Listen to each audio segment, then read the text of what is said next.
हिंदी में यूपीएससी की तैयारी से संबंधित प्रोग्राम्स को देखने के लिए सब्सक्राइब करें study IQ IAS Hindi. Hello students, मैं हूं डॉक्टर पंकज मिश्रा और स्टडी IQ IAS हिंदी के इस प्लेटफॉर्म पर हम आपका स्वागत करते हैं। ये इकोनॉमी के PYQ की सीरीज है जिसमें लास्ट 10 इयर्स के क्वेश्चन पेपर्स को हम लोग डिस्कस कर रहे हैं और लास्ट वीडियो में हम लोग क्वेश्चन नंबर 30 तक राजकोषीय नीति से संबंधित प्रश्नों को डिस्कस कर चुके थे। ये पूरा डिस्कशन टॉपिक वाइज है और इसी टॉपिक में आगे के प्रश्नों को हम देखते हैं। तो क्वेश्चन नंबर 31 है कि भारतीय अर्थव्यवस्था के संदर्भ में निम्नलिखित युग्मों पर विचार कीजिए। नंबर 1 मेल्टडाउन, नंबर 2 मंदी, मेल्टडाउन स्टॉक की कीमतों में गिरावट, मंदी समृद्धि दर में गिरावट, स्लोडाउन GDP में गिरावट। आपको बताना है कि निम्नलिखित युग्मों में से सही ढंग से मेल कौन कौन से खाते हैं। देखिए, मेल्टडाउन वह कंडीशन होती है, वह स्थिति होती है जिसमें जो शेयर बाजार है उसमें भारी गिरावट दर्ज की जाती है।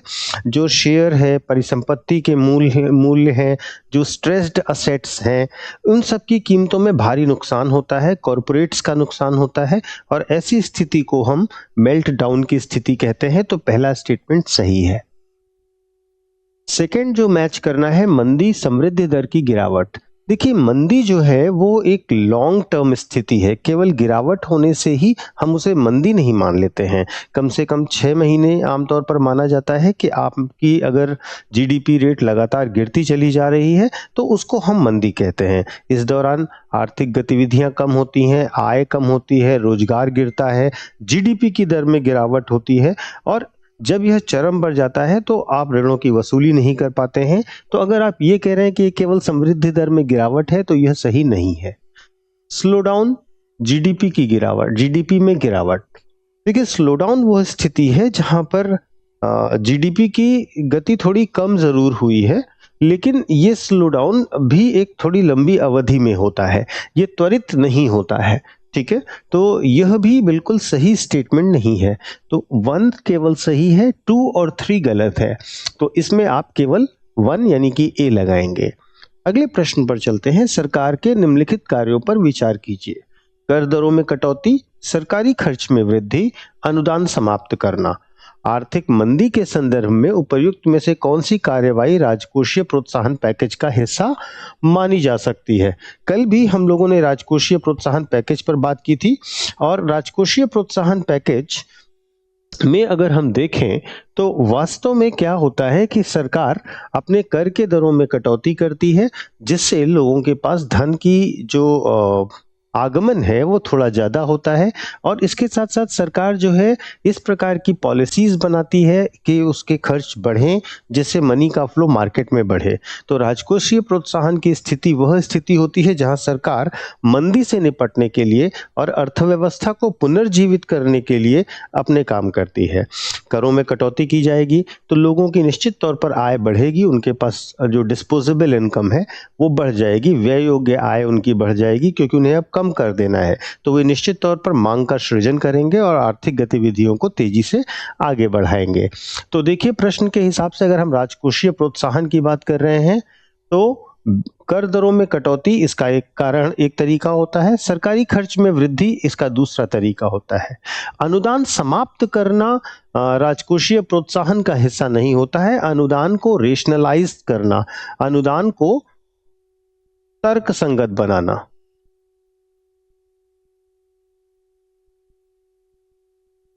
अगर किया जाए तो यह राजकोषीय जो प्रोत्साहन पैकेज है उसका हिस्सा होता है कि मतलब जो टारगेटेड लोग हैं उन तक ही अनुदान का लाभ पहुंचे जिन्हें अनुदान की वास्तविकता में आवश्यकता है, अन्यथा यह वेस्टेज ज्यादा होता है। तो इस वजह से अगर हम देखें तो थर्ड स्टेटमेंट आपका गलत है। ठीक है, तो कर दरों में कटौती सही है और इसके साथ साथ सरकारी खर्च में वृद्धि सही है। तो अगर आपसे पूछा जा रहा है कौन सा सही है तो आप इसमें A लगा दीजिए, 1 और 2। क्वेश्चन नंबर 33 पर चलते हैं और क्वेश्चन नंबर 33 आपसे कह रहा है कि भारत में अग्रेषण बाजार आयोग ने निम्नलिखित में से किसे विनियमित किया है। मुद्रा future trading, commodity future trading, equity future trading, दोनों कमोडिटी फ्यूचर और वित्तीय फ्यूचर ट्रेडिंग। देखिए, जो आपका अग्रेषण बाजार आयोग है, वह वास्तव में इसे हम वायदा बाजार आयोग कह सकते हैं, बोलचाल की भाषा में फॉरवर्ड मार्केट कमीशन FMC कह सकते हैं। भारत में वस्तु और वायदा बाजार की निगरानी के लिए ये एक तरीके का विनियामक आयोग बनाया गया, जिसे सेबी के साथ विलय कर दिया गया था 2015 में। तो यह बेसिकली जो है वो कमोडिटी की फ्यूचर ट्रेडिंग के लिए काम करता है, यानी कि जीन्स वायदा बाजार के लिए काम करता है।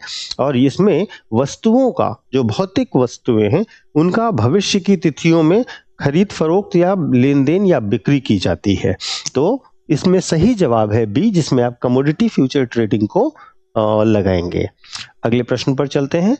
वित्तीय निवेश की भाषा में भालू शब्द दिखाता है। देखिए, जो शेयर बाजार है उसमें दो तरीके के प्लेयर्स होते हैं मेजर। एक होता है बियर और दूसरा होता है बुल, तेजड़िया और मंदड़िया। भालू यानी कि इसको हम हिंदी में मंदड़िया भी कहते हैं। तो ये जो भालू होता है, जो मंदड़िया होता है, ये उन शेयर ट्रेडर्स की प्रवृत्ति को दिखाता है जो शेयर ट्रेडर्स ये एक्सपेक्ट करते हैं कि फ्यूचर में प्राइसेस कम होंगे शेयर्स के, और इस आशंका से वे शेयर्स को सेल आउट करना शुरू कर देते हैं। और जब वो शेयर्स को सेल आउट करना शुरू करते हैं तो मार्केट में एक भय का माहौल बनता है और बाकी सारे शेयर होल्डर्स भी शेयर्स को बेचने लगते हैं, और अल्टीमेटली क्या होता है कि मार्केट में गिरावट की टेंडेंसी बन जाती है। और जब भी ये प्लेयर डोमिनेंट रोल प्ले करेंगे, महत्वपूर्ण भूमिका प्ले करेंगे, तो निश्चित तौर पर शेयर बाजार में गिरावट देखी जा सकेगी। तो देखिए, एक निवेशक जिसे लगता है किसी विशेष सुरक्षा की कीमत गिरने वाली है, एक निवेशक जो विशेष शेयरों की कीमत बढ़ने की उम्मीद करता है, एक शेयर धारक या बॉन्ड धारक जिसकी किसी कंपनी में वित्तीय या अन्यथा रुचि है, कोई भी ऋणदाता, चाहे वह ऋण लेकर, ऋण हो या बॉन्ड खरीदकर। देखिए, मैंने आपको बताया कि भालू वह प्रवृत्ति है जो यह मानता है कि शेयरों की कीमत में गिरावट भविष्य में निश्चित तौर पर होगी। तो ये बियर टेंडेंसी है और ए इसका सही जवाब है। अगर शेयर की कीमतों को बढ़ने की उम्मीद करने वाला शेयर धारक होता, ट्रेडर होता, तो उसको हम बुल टेंडेंसी कहते। अगले प्रश्न पर चलते हैं। Question number 35। क्वेश्चन नंबर 35 आपसे कह रहा है कि निम्नलिखित पर विचार कीजिए। नंबर 1 अनुषंगी लाभ कर, दूसरा पूंजीगत अधिलाभ कर, और तीसरा प्रतिभूति लेन देन कर, सिक्योरिटी ट्रांजैक्शन टैक्स। ठीक है, तो देखिए, आपसे पूछा जा रहा है निम्नलिखित में से कौन सा प्रत्यक्ष कर है। देखिए, प्रत्यक्ष कर क्या होता है? प्रत्यक्ष कर वो कर होता है जिसमें इम्पैक्ट और इंसिडेंस सेम पर्सन पर होता है, यानी कि जिस पर लगाया जाता है उसी से वसूला जाता है। जो इनडायरेक्ट टैक्स होता है उसकी एक खास बात ये होती है कि उसमें इम्पैक्ट किसी और पर होता है और इंसिडेंस किसी और पर होता है। मतलब वो लगाया किसी और पर जाता है और वसूला किसी और से जाता है, जैसे कि बिक्री कर। ठीक है, तो जब आप कोई सामान खरीदते हैं तो उस पर जो सेल्स टैक्स होता है वो देना तो आपको पड़ता है, लेकिन वो लगाया ट्रेडर पर जाता है, प्रोड्यूसर पर जाता है। तो यहां पर पूछा जा रहा है कि कौन से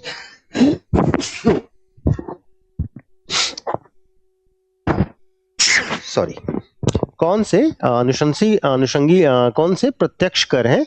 तो इसमें पहला है फ्रिंज बेनिफिट टैक्स, अनुषंगी लाभ कर। देखिए, जो फ्रिंज बेनिफिट टैक्स होता है, FBT होता है, यह एक प्रत्यक्ष रूप से लगाया जाने वाला कर है जो कंपनियां, फ्रिंज बेनिफिट्स क्या होता है? कंपनियां जो सैलरी के अलावा जो भी बेनिफिट्स देती हैं अपने कर्मचारियों को, उनको हम फ्रिंज बेनिफिट कहते हैं। ठीक है, तो इसमें कंपनियों पर यह लगाया जाता है और उसके बदले में उन्हें ही भुगतान करना होता है। तो पहला तो सही है।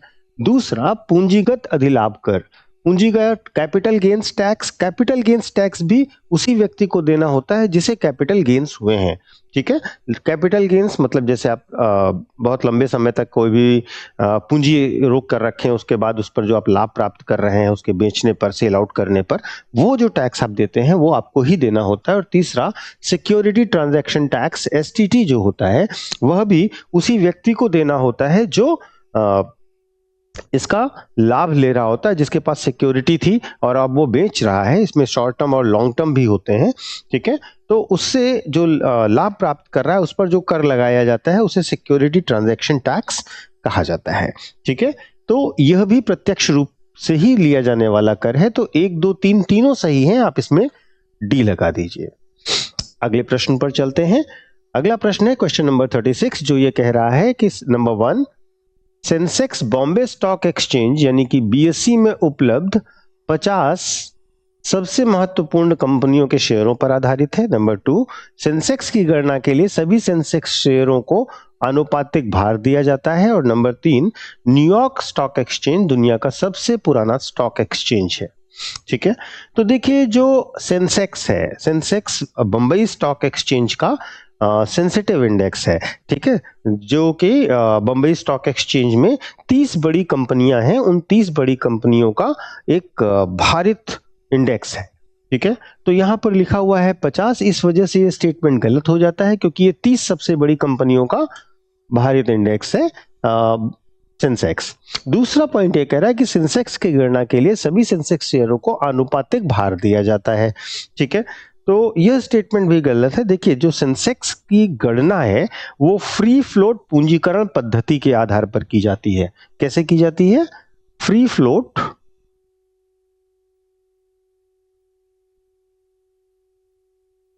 फ्लोट पूंजीकरण पद्धति के हिसाब से की जाती है, ना कि केवल आनुपातिक भार पर। फ्री फ्लोट पूंजीकरण पद्धति के आधार पर की जाती है, तो यह स्टेटमेंट आपका गलत हो गया। तीसरा, न्यूयॉर्क स्टॉक एक्सचेंज दुनिया का सबसे पुराना स्टॉक एक्सचेंज है। देखिए दुनिया का सबसे पुराना stock exchange Amsterdam stock exchange है। ठीक है, यह दुनिया का सबसे पुराना औपचारिक स्टॉक एक्सचेंज है, ना कि न्यूयॉर्क स्टॉक एक्सचेंज। तो यह स्टेटमेंट भी गलत है। तो आपसे पूछा जा रहा है निम्नलिखित उपरोक्त कथनों में से कौन सा या कौन से सही हैं, तो उपयुक्त में से कोई भी सही नहीं है, तो आप इसमें डी लगा दीजिए। अगले प्रश्न पर चलते हैं, क्वेश्चन नंबर 37। क्वेश्चन नंबर 37 जो है वो कह रहा है कि निम्नलिखित सूची 1 और सूची 2 का मिलान करें और नीचे दिए गए कोड का उपयोग करके सही उत्तर का चयन करें। ठीक है, सूची 1 घाटे के प्रकार और नंबर 2 सूची नंबर 2 में बताया गया कि उस घाटे को कैसे डिनोट करते हैं, कैसे दिखाते हैं। तो पहला है वित्तीय घाटा। वित्तीय घाटा, देखिए हमारे यहाँ कई सारे घाटे की अवधारणाएं हैं। ठीक है, और हर घाटे की अवधारणा के लिए अलग से प्रावधान किया गया है, तो आपको इसमें मैच करना है। ठीक है, तो मैच करने में देखिए कि वित्तीय घाटा किससे मैच कर रहा है। तो वित्तीय घाटा कुल राजस्व, कुल व्यय राजस्व प्राप्तियां और गैर ऋण पूंजीगत प्राप्तियां। ठीक है, तो कुल व्यय राजस्व प्राप्तियां और कुल गैर ऋण पूंजीगत प्राप्तियां, इसका जो सम्मिश्रण है उसे ही हम कहते हैं वित्तीय घाटा। ये सही है। दूसरा, राजस्व घाटा। राजस्व घाटा मतलब राजस्व व्यय माइनस राजस्व प्राप्तियां। तीसरा, राजस्व घाटा माइनस पूंजीगत प्राप्ति के संपत्ति के निर्माण के लिए अनुदान। वित्तीय घाटा माइनस ब्याज भुगतान। तो राजस्व घाटा जो होता है वो होता है तीसरा, जो इसमें पूंजीगत संपत्ति के निर्माण के लिए अनुदान को नहीं सम्मिलित किया जाता है। ठीक है, तीसरा है प्रभावी राजस्व घाटा। प्रभावी राजस्व घाटा जो होता है उसे हम कहते हैं राजस्व व्यय माइनस राजस्व प्राप्तियां, इफेक्टिव रेवेन्यू डेफिसिट, ये होता है। और साथ ही साथ प्राथमिक घाटा, प्राथमिक घाटा होता है वित्तीय घाटा माइनस ब्याज भुगतान। तो ए का 1 सही है, बी का 3 सही है, सी का 2 सही है और डी का 4 सही है। तो आप इसमें सी लगा दीजिए।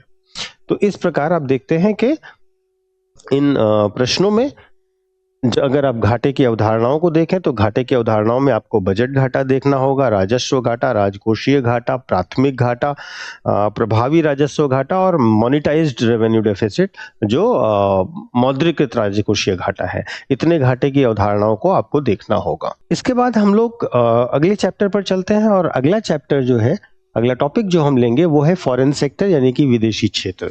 इससे आए हुए प्रश्नों को देखते हैं। पहला प्रश्न आपसे कह रहा है कि यदि संयुक्त राज्य अमेरिका अपने ऋण पर चूक करता है तो यूएस ट्रेजरी बॉन्डों के धारक भुगतान प्राप्त करने के लिए अपने दावों का प्रयोग नहीं कर पाएंगे। इसका दूसरा स्टेटमेंट कह रहा है कि यूएसए सरकार का कोई ऋण कोई मूर्त यानी हार्ड परिसंपत्ति द्वारा समर्थित नहीं है, बल्कि केवल सरकार के विश्वास से समर्थित है। तो देखिए जो पहला पॉइंट है, जो कथन 1 है, वो स्पष्ट तौर पर यह बता रहा है कि जो ट्रेजरी बॉन्ड धारक हैं यूएस के, ट्रेजरी बिल्स और बॉन्ड आपको पता है जो सरकार लोन लेती है सॉवरेन वादे के साथ, ठीक है। तो वो अगर वो डिफॉल्ट कर जाता है, सरकार यूएसए की सरकार अपने ऋण पर डिफॉल्ट कर जा रही है, तो ट्रेजरी बॉन्ड धारक उस पर कोई दावा नहीं कर सकते। तो देखिए ये बात बिल्कुल सही है कि अमेरिकन जो ट्रेजरी बॉन्ड्स हैं उसके पीछे कोई भी फिजिकल बैकअप नहीं है असेट का, वे केवल और केवल सरकार के विश्वास पर जारी किए जाते हैं, सरकार की क्रेडिबिलिटी पर जारी किए जाते हैं, ठीक है। देखिए इसके पहले एक घटना हुई थी 1933 में। 1933 में यूएस गवर्नमेंट जो है वो डिफॉल्ट कर रही थी और वो जो गोल्ड बॉन्ड था उसके पेमेंट के लिए उन्होंने कहा कि ठीक है हम गोल्ड में पेमेंट करेंगे, लेकिन बाद में उन्होंने पेपर करेंसी में उसका पेमेंट किया, जिसके बदले लोग सुप्रीम कोर्ट चले गए और वहां के सुप्रीम कोर्ट ने सरकार की सॉवरेन पावर को ज्यादा महत्व देते हुए कहा कि सरकार के दावे पर और सरकार की क्रेडिबिलिटी पर यह लोन दिया गया था, आप इसके बदले कोई दावा नहीं कर सकते हैं। तो पहला स्टेटमेंट बिल्कुल सही है। दूसरा, यूएसए की सरकार का ऋण कोई मूर्त या हार्ड परिसंपत्ति के द्वारा समर्थित नहीं है, केवल सरकार के विश्वास से समर्थित है। यह भी बिल्कुल सही है, जैसा कि मैंने अभी आपको एक्सप्लेन किया कि अमेरिका में जो भी डॉलर जैसी फिएट मनीज हैं उनके पीछे कोई बैकअप नहीं है, कोई भी असेट का बैकअप नहीं है, और चूंकि असेट का बैकअप नहीं है इसलिए अगर मान लीजिए कि गवर्नमेंट डिफॉल्ट कर जाती है तो आपको कुछ भी नहीं मिलेगा।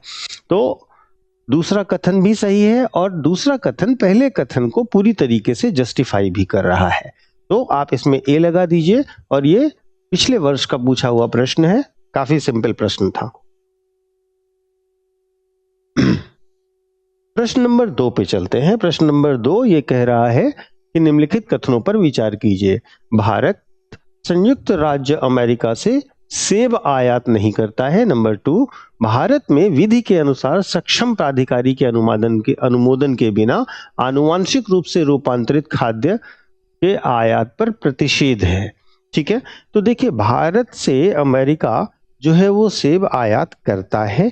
देखिए फरवरी 2024 में भारत से सेब की एक बड़ी खेप अमेरिका भेजी गई थी। वास्तव में ट्रंप प्रशासन के दौरान ये बड़ी समस्या जरूर हुई थी सेब निर्यातकों को लेकर, लेकिन भारत के सेब जो पिछले साल भेजा गया है उस मतलब 24 में और 23 का अगर हम कंपैरिजन करते हैं तो लगभग 16 गुना ज्यादा सेब का एक्सपोर्ट हुआ है इंडिया से अमेरिका के लिए।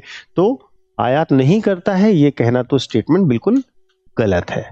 दूसरा, जो आनुवांशिक रूप से रूपांतरित खाद्य पदार्थ हैं, ठीक है, जो जेनेटिकली मॉडिफाइड फूड आइटम्स हैं, उनका अगर एक्सपोर्ट करना है भारत से तो आपको उसके लिए भारत सरकार से के सक्षम प्राधिकारी से अनुमति लेनी पड़ेगी, क्योंकि ये हमारे यहाँ जो नियम है वह जो जीएमओ वाली फसलें हैं उसके लिए भारत सरकार ने स्पष्ट कर रखा है कि आपको सक्षम प्राधिकारी के साथ साथ जो एफएसएसआई है उसके द्वारा अनुमोदन भी आपको लेना पड़ेगा, तभी आप इसको कर सकते हैं। तो यह स्टेटमेंट बिल्कुल सही है। तो कथन 1 गलत है, कथन 2 सही है। तो आप इसमें डी लगाएंगे। कथन 1 सही नहीं है किंतु कथन 2 सही है। अगले प्रश्न पर चलते हैं। क्वेश्चन नंबर 3 है, वस्तुओं के वैश्विक निर्यात में भारत का निर्यात 3.2% है। और दूसरा कथन यह कह रहा है कि भारत में कार्यरत अनेक स्थानीय कंपनियों एवं भारत में कार्यरत कुछ विदेशी कंपनियों ने भारत की उत्पादन आधारित प्रोत्साहन योजना का लाभ उठाया है।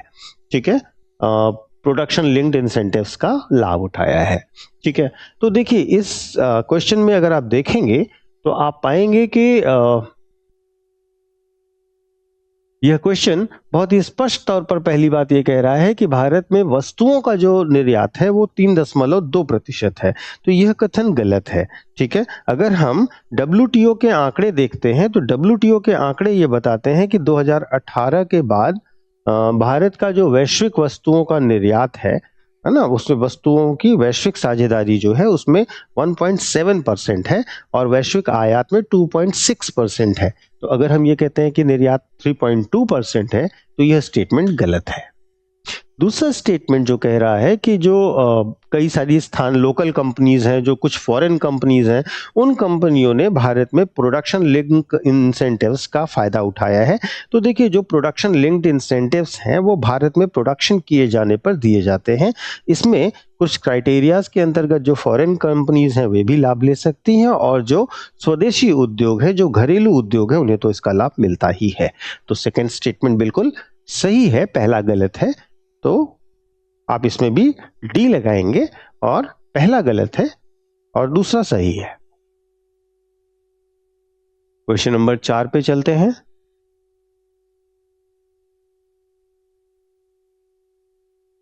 क्वेश्चन नंबर 4 में कथन नंबर 1 कह रहा है कि स्विट्जरलैंड मूल्य के आधार पर स्वर्ण के अग्रणी निर्यातकों में से एक है और दूसरा, स्विट्जरलैंड के पास विश्व का दूसरा विशालतम स्वर्ण रिजर्व है, गोल्ड रिजर्व है। तो देखिए, जो इसमें पहला स्टेटमेंट है कि स्विट्जरलैंड मूल्य के आधार पर विश्व का सबसे बड़ा गोल्ड निर्यातक है, तो अगर हम आंकड़ों के हिसाब से देखेंगे तो पाएंगे कि स्विट्जरलैंड विश्व का बड़ा गोल्ड निर्यातक लगातार बना हुआ है। ठीक है, 2021 में जो स्विट्जरलैंड है उसने सोने का लगभग 86.78 टन का निर्यात किया था। तो ये दुनिया का सबसे बड़ा गोल्ड निर्यातक है। यह स्टेटमेंट सही है। दूसरा, स्विट्जरलैंड के पास विश्व का दूसरा विशालतम स्वर्ण रिजर्व है। यह स्टेटमेंट गलत है। देखिए, दुनिया में सबसे ज्यादा स्वर्ण भंडार अगर किसी देश के पास है तो वह यूएसए है, अमेरिका है। उसके बाद जो दूसरा बड़ा देश है वो है जर्मनी। ठीक है, अमेरिका, जर्मनी, इटली, फ्रांस और रूस, ये हैं दुनिया के 5 शीर्ष गोल्ड रिजर्व वाले देश। मैं रिपीट कर देता हूं, अमेरिका, जर्मनी, इटली, फ्रांस और रूस। ठीक है, तो अगर आप ये कहते हैं कि स्विट्जरलैंड विश्व का दूसरा बड़ा रिजर्व है तो स्विट्जरलैंड नहीं है, इटली है, जिसके पास दुनिया का दूसरा सबसे बड़ा गोल्ड रिजर्व है। नंबर 1 पर अमेरिका है। तो पहला स्टेटमेंट सही है और दूसरा स्टेटमेंट गलत है। तो इसमें सी ये कह रहा है कि पहला स्टेटमेंट सही है और दूसरा गलत है। आप इसमें सी लगा दीजिए। अगले प्रश्न पर चलते हैं।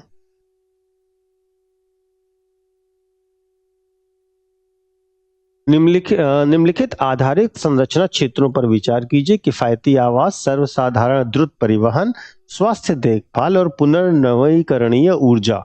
उपर्युक्त में से कितनों पर यूएनओपीएस आधारित संरचना और नवाचार में धारणीय निवेश पहल, sustainable investment in infrastructure and innovation, अपने निवेशों पर ध्यान केंद्रित करता है? देखिए, जो यूनाइटेड नेशंस ओपीएस है वो सस्टेनेबल इन्वेस्टमेंट और इंफ्रास्ट्रक्चर एंड इनोवेशन के लिए अच्छा खासा निवेश करता है, अच्छा खासा इनिशिएटिव्स लेता है और इसमें मुख्य रूप से इसके जो निवेश होते हैं वो 3 एरियाज में होते हैं, 3 प्रमुख चीजों पर होते हैं।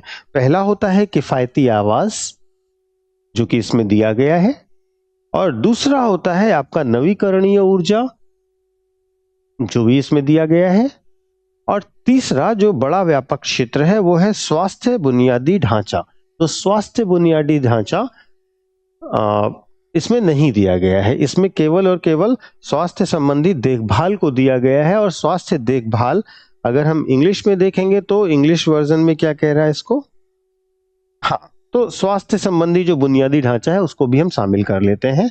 जो ट्रांसपोर्टेशन है उसको हम शामिल नहीं करेंगे क्योंकि वो इसका मुख्य आधार केंद्र नहीं है। तो 1, 3 और 4 आपके सही जवाब है। आप इसमें सी लगा दीजिए। केवल 3 हैं ऐसे जिन पर यूएनओपीएस मुख्य रूप से अपने निवेशों के लिए ध्यान केंद्रित करता है और इसकी रणनीतिक जो योजना है वो 22 से 25 के लिए की गई है और वर्ष 2022 से 25 के बीच में इन 3 प्रमुख क्षेत्रों में बड़ा निवेश करने की योजना है।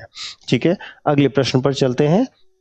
क्वेश्चन नंबर 6 है, त्वरित वित्तीय प्रपत्र यानी रैपिड फाइनेंसिंग इंस्ट्रूमेंट और त्वरित ऋण सुविधा रैपिड क्रेडिट फैसिलिटी निम्नलिखित में से किस एक के द्वारा उधार किए जाने वाले उपबंधों से संबंधित है? Asian development bank, international monetary fund IMF, United Nations का पर्यावरण कार्यक्रम वित्त पहल और विश्व बैंक। देखिए, जो त्वरित वित्तीय प्रपत्र है, जो रैपिड फाइनेंशियल इंस्ट्रूमेंट है और रैपिड क्रेडिट फैसिलिटी है, ठीक है, ये दोनों के दोनों जो है मुख्य तौर पर IMF के शॉर्ट टर्म लोन देने के इंस्ट्रूमेंट हैं। इसके द्वारा जो कम आय वाले देश हैं उसको जो IMF है वो रैपिड फाइनेंसिंग इंस्ट्रूमेंट के द्वारा लोन देती है। ये उन देशों के लिए लोन देने का तरीका है IMF का, जो कि वास्तव में कम आय वाले देश हैं, जो कि आर्थिक रूप से कमजोर देश हैं।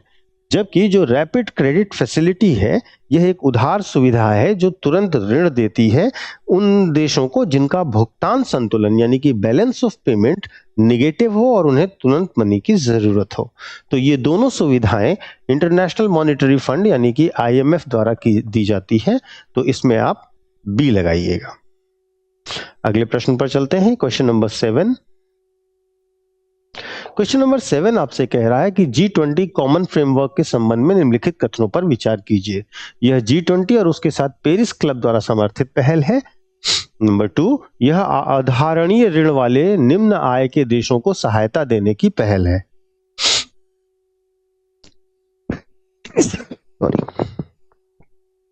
तो देखिए, इसमें जो पहला पॉइंट है G20 कॉमन फ्रेमवर्क को लेकर के, उसको समझिएगा। जो पहला पॉइंट है वो ये कह रहा है कि जो G20 कॉमन फ्रेमवर्क है उसमें G20 और पेरिस क्लब द्वारा समर्थित है यह पहल। तो यह बिल्कुल सही है। ऋण के पेमेंट के लिए, ऋण के उपचार के लिए कॉमन फ्रेमवर्क, जो कि G20 की ऋण सेवा निलंबन पहल के अलग से एक पहल है, इसे पेरिस क्लब के साथ मिलकर के संरचनात्मक तरीके से कम आय वाले देशों को एक समर्थन, एक सहायता, एक ऋण समर्थन देने के लिए G20 की पहल के रूप में जाना जाता है। तो पहला स्टेटमेंट सही है। दूसरा, यह अधारणीय ऋण वाले निम्न आय देशों की सहायता करने की पहल है। तो यह बिल्कुल सही है कि यह निम्न आय वर्ग के देशों के अधारणीय ऋण को सहायता पूर्वक प्रदान करने के लिए की गई पहल है। तो इसमें 1 और 2 दोनों सही हैं, आप इसमें सी लगा सकते हैं। अब चलते हैं क्वेश्चन नंबर 8 पर। नॉन फंजिबल टोकन्स के संदर्भ में निम्नलिखित कथनों पर विचार कीजिए। वे भौतिक परिसंपत्तियों के अंकीय निरूपण यानी डिजिटल रिप्रेजेंटेशन को सुकर बनाते हैं। नंबर 2, वे अन्य क्रिप्टोग्राफिक टोकन्स जो कि किसी ब्लॉकचेन में विद्यमान है। ओके। नंबर 3, उनकी तुल्यता पर व्यापार या विनिमय किया जा सकता है और इसीलिए उनका वाणिज्यिक लेन देन के माध्यम के रूप में इस्तेमाल किया जा सकता है। ठीक है, निम्नलिखित कथनों में से, उपर्युक्त कथनों में से कौन से सही है? देखिए, जो नॉन फंजिबल असेट्स है, टोकन्स हैं, जो नॉन फंजिबल टोकन्स हैं, हिंदी में इसको नॉन फंजिबल टोकन्स ही कहेंगे। तो जो नॉन फंजिबल टोकन्स हैं वो कोई भी ऐसी वस्तु हो सकते हैं जिसे डिजिटल रूप में परिवर्तित किया जा सकता है, जिसको हम डिजिटलाइज कर सकते हैं। यह नॉन फंजिबल टोकन्स ऐसी भी हो सकती हैं जिसमें किसी चित्र को, वीडियो को, फोटो को, GIF को, संगीत को, इन गेम आइटम्स को, सेल्फी को, यहाँ तक कि ट्वीट को भी हम नॉन फंजिबल आइटम्स मानते हैं, नॉन फंजिबल टोकन्स के तौर पर इस्तेमाल करते हैं। तो जब ये कहा जाता है कि यह भौतिक परिसंपत्तियों के अंकीय निरूपण को प्रदर्शित करता है, तो यह बिल्कुल सही है। और ये भौतिक परिसंपत्तियां कौन सी हो सकती हैं इसके बारे में हमने आपको बताया। जो स्टेटमेंट 2 है वो कह रहा है कि नॉन फंजिबल टोकन्स जो है ये अनन्य क्रिप्टोग्राफिक टोकन्स है जो किसी ब्लॉकचेन में विद्यमान है। देखिए, यह बिल्कुल सही स्टेटमेंट है। जो नॉन फंजिबल टोकन्स होते हैं वो अनन्य क्रिप्टोग्राफिक टोकन्स भी होते हैं और ब्लॉकचेन में मौजूद रहते हैं। उन्हें किसी विशिष्ट पहचान कोड के माध्यम से और मेटा डेटा के बाद यूज करने के बाद इनको दोहराया नहीं जा सकता, इनका रिपीटिशन नहीं हो सकता। तो यह स्टेटमेंट भी सही है। तीसरा, उनका तुल्यता पर व्यापार या विनियमन किया जा सकता है, विनिमय किया जा सकता है और इसीलिए उनका वाणिज्यिक लेन देन माध्यम के रूप में इस्तेमाल किया जा सकता है। देखिए, जो नॉन फंजिबल टोकन है वो क्रिप्टो करेंसी नहीं है। आप क्रिप्टो करेंसी से वाणिज्यिक लेन देन कर सकते हैं लेकिन नॉन फंजिबल टोकन से नहीं कर सकते। ये एक यूनिक असेट है। ठीक है, क्रिप्टो टोकन आपके पास है, क्रिप्टो करेंसी आपके पास है, आप ट्रेड करिए, व्यापार करिए, लेन देन करिए, चलेगा। लेकिन जो आपका नॉन फंजिबल टोकन है, उससे व्यापार या विनिमय नहीं किया जा सकता है। वे बेसिकली एक फिजिकल असेट होते हैं। ठीक है, वे एक ऐसे असेट हैं जिनके जैसी कोई दूसरी चीज नहीं है। जैसे कोई पेंटिंग हुई है ना, या कोई ट्वीट हुआ, तो यह स्टेटमेंट आपका गलत हो जाएगा।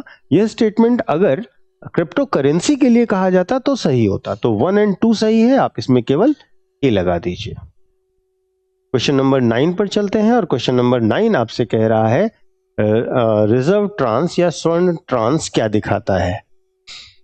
पहला, विश्व बैंक की ऋण व्यवस्था। दूसरा, केंद्रीय बैंक की किसी एक क्रिया को। तीसरा, WTO द्वारा इसके सदस्यों को प्रदत्त एक साख प्रणाली को। और चौथा, IMF द्वारा इसके सदस्यों को प्रदत्त एक साख प्रणाली को। ठीक है, तो देखिए ये जो स्वर्ण ट्रांस है, जिसको हम रिजर्व ट्रांस कहते हैं, ये वास्तव में एक अल्पकालीन ऋण की सुविधा है। ठीक है, जो कि IMF देती है। IMF के हर एक सदस्य देश के पास एक कोटा होता है। ठीक है, जो सोने या विदेशी मुद्रा के रूप में रखा जाता है, और जिसे सेवा शुल्क और आर्थिक सुधार के शर्तों के साथ बिना अपने उद्देश्यों के लिए यूज किया जा सकता है। ना तो इस पर आपको कोई टैक्स देना है, ना ही इस पर कोई आर्थिक सुधार की शर्तें होंगी। ये आपका अपना है, आप जब चाहें तब रिवर्स ट्रांस से मूल पैसा निकाल सकते हैं। ये एक इमरजेंसी अकाउंट है, आपातकालीन खाता है। जब आपके देश में पेमेंट की समस्या है तो आप रिजर्व ट्रांस से पैसा निकाल करके खर्च कर सकते हैं। ठीक है, तो ये एक तरीके का प्राइमरी कदम है, प्राथमिक कदम है, जिससे आप अपना BOP को बैलेंस कर सकते हैं। तो ये वास्तव में IMF द्वारा दिए जाने वाली एक साख प्रणाली है। अगला प्रश्न, यदि निकट भविष्य में कोई दूसरा वित्तीय संकट होता है तो निम्नलिखित में से कौन सा कार्य भारत को सबसे अधिक संभावना के साथ कुछ उन्मुक्ति प्रदान करेगा। ठीक है, वैश्विक वित्तीय संकट हुआ तो नंबर 1, अल्पकालीन विदेशी ऋणों पर निर्भर नहीं रहना। दूसरा, कुछ और विदेशी बैंकों को प्रारंभ करना। तीसरा, पूंजी खाते में पूर्ण परिवर्तनीयता को बनाए रखना। तो प्रश्न यह जानना चाह रहा है आपसे कि अगर मान लीजिए कि ग्लोबल फाइनेंशियल क्राइसिस आ गया दोबारा से, तो भारत को निम्नलिखित में से क्या करने चाहिए जिससे हमें राहत मिले। पहला, अल्पकालीन विदेशी ऋणों पर निर्भर नहीं रहना। देखिए, जो अल्पकालीन विदेशी ऋण है, पहली चीज तो वो बाहरी ऋण है, और जब सरकार, कोई निगम या संस्थान, सरकारी संस्थान विदेशों से ऋण लेती है तो उसे हम अल्पकालीन विदेशी ऋणों की श्रेणी में रखते हैं। ये विदेशी ऋण आप विश्व बैंक से ले सकते हो, IMF से ले सकते हो, किसी कंट्री से ले सकते हो, इस तरीके से अंतरराष्ट्रीय संगठनों या कंट्रीज से ले सकते हो। लेकिन जैसे ही वित्तीय संकट की स्थिति आती है, ठीक है, तो यहाँ पर आपके पास पेमेंट की क्राइसिस आ जाएगी, और इसके साथ साथ जब आप कम आय वाले देश होते हैं तो यह आपके लिए एक बड़ा चैलेंज बन जाएगा उसकी चुकौती करना, यानी कि उसको रीपे करना। तो अल्पकालीन विदेशी ऋणों पर निर्भर नहीं रहना, यह एक सही ऑप्शन है, इसको आप सही मानिए। दूसरा, कुछ और विदेशी बैंकों को प्रारंभ करना। देखिए, जब आप कुछ और विदेशी बैंक प्रारंभ कर देंगे तो अब आपके ऊपर डेब्ट की क्राइसिस बढ़ेगी। बैंक्स जब ग्लोबल रिसेशन का टाइम होगा तो आपके यहाँ एक्सपेंशन नहीं करेंगे, क्रेडिट डिलीवरी भी नहीं करेंगे, तो आपके लिए एक बड़ी समस्या क्रिएट होगी। तो इस स्थिति को हम अच्छी स्थिति नहीं मानते जब हम वैश्विक वित्तीय संकट से गुजर रहे हो। तीसरा, पूंजी खाते में पूर्ण परिवर्तनीयता को बनाए रखना। देखिए, पूंजी खाते पर पूर्ण परिवर्तनीयता का तात्पर्य यह है कि आप जो फॉरेन से इन्वेस्टमेंट हुआ है उसको टोटली कन्वर्टेबल बना दें। भारत में वैसे भी पूर्ण परिवर्तनीयता अभी तक उपलब्ध नहीं है, हमारे यहाँ आंशिक रूप से पूर्ण परिवर्तनीयता ही है। तो अगर आप पूर्ण परिवर्तनीयता दे देंगे तो निश्चित तौर पर वित्तीय संकट के दौरान विदेशी कंपनियां यहाँ से अपने निवेश लेकर के फ्लाई ऑफ हो जाएंगी, बाहर चली जाएंगी। तो हमें यह कदम भी उचित नहीं लगेगा। तो आप इसमें जो है केवल एक ही सही ऑप्शन है जो हमें कुछ राहत दे सकता है, जो है कि A। तो आप इसमें 10th में एक आंसर को लगाएंगे। तो इस प्रकार हमने आज विदेशी क्षेत्र के 10 क्वेश्चन भी कर लिए। अगले इसी सीरीज में अगले वीडियो में हम विदेशी क्षेत्र के शेष प्रश्नों को डिस्कस करेंगे। Thank you so much. Hindi में UPSC की तैयारी से संबंधित प्रोग्राम्स को देखने के लिए सब्सक्राइब करें स्टडी IQ IAS हिंदी।